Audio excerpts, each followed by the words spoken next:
Managing resources to create e-learning materials for multiple learning styles begins with research. There are two basic audience types to market to: traditional college students and adult learners, whether they are in the workplace or returning as graduate students.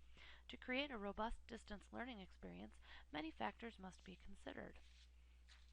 Today we will touch briefly on the main resources an e-learning manager must consider before creating the materials appropriate for multiple learning styles. First, we will talk about the factors. This section answers the question of why. Why do we have to look at learning styles? Then, evaluating the factors. This will answer the questions of what. What are the factors? What are the goals of the training? Then we must go about creating the materials. This answers the question of how. How do we put it all together so our resources are put to the best use? And finally, next steps. This is the what if part. What's next? Chances are, if you're watching this presentation, you are an adult learner and you fall into one of the two categories. Either you are a traditional college student or you are an adult learner either in the workplace or returning as a graduate student. So, I'd like to pose a question to you. When you're presented with an opportunity to attend a distance learning event, whether it is of short duration or a full semester long, how many of the factors listed here influence your likelihood, either positively or negatively, of moving forward and signing up for that event? For most of us, all the factors above are important to some degree, but studies show that some factors are more important than others. In a University of Illinois study, it was shown that the flexibility to work from home was the most important factor.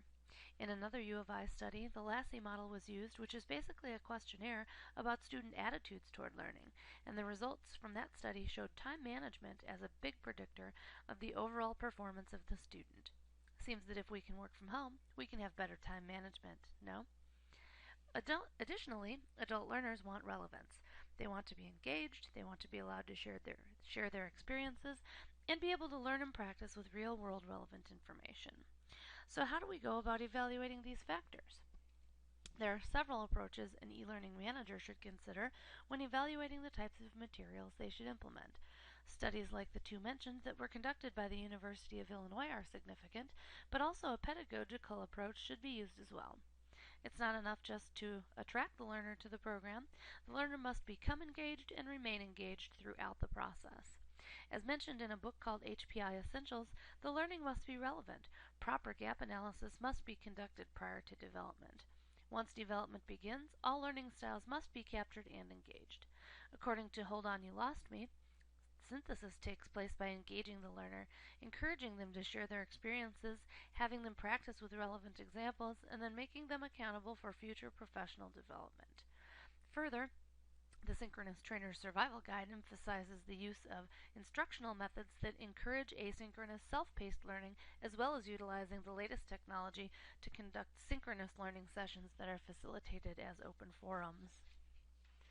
So how do we put it all together so our resources are put to the best use? A good e-learning manager will evaluate their audience and determine circumstances first. Then, knowing what attitudes and learning styles the adult audience brings, the development of the program should be written to both attract and keep the learning audience. In order for the program to be the best it can be, now and into the future, the e-learning manager must arrange for continuous evaluation and efforts toward improvement and update.